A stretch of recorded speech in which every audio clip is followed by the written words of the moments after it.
Hey guys, ఎలా ఉన్నారు? ఈరోజు స్పెషల్ ఏంటంటే ఇంట్లో నాన్ వెజ్ అనమాట.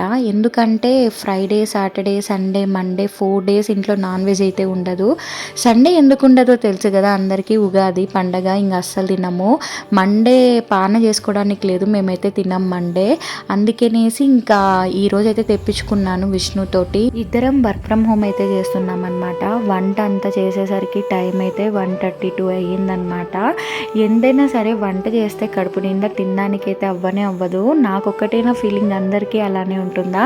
అమ్మ కూడా అంటుందన్నమాట, అంత కష్టపడి వంట చేస్తే ఎందుకో ఎక్కువ తినలేమన్నమాట. నాకు అదే ఫీలింగు. కానీ బిర్యానీ అద్దిరిపోయింది ఈరోజైతే. అందుకే ఇంకా దూర్చుకుంటున్నాను, తినడానికి ట్రై చేస్తున్నాను అనమాట. ఇంకైతే అమ్మ కూడా అస్సలు జెన్యున్గా చెప్పింది సూపర్గా ఉంది అనేసి. మా అమ్మ బాగాలేదంటే మొక్కానే చెప్తుంది, నీకన్నా నేనే బాగా చేస్తాను, నాతో చేపియచ్చు కదా, ఎందుకు నువ్వు చేసినావు అనేసి.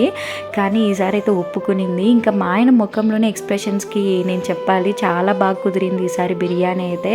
కర్రీ కూడా సూపర్గా వచ్చింది. ఇంకా ఇంతగా హాట్ తింటే నాకు ఖచ్చితంగా స్వీట్ తినాలనిపిస్తుంది. అందుకే నేనైతే స్వీట్ పాన్ తెప్పించుకున్నాను మా ఆయనతోటి. నాకు ఇది ఒక అలవాటు, ఖచ్చితంగా నాన్ వెజ్ తింటే స్వీట్ పాన్ పైన క్రేవింగ్స్ అయితే అవుతాయి. మీరు నాలాగే అయితే వీడియో కానీ నచ్చితే లైక్ చేయండి.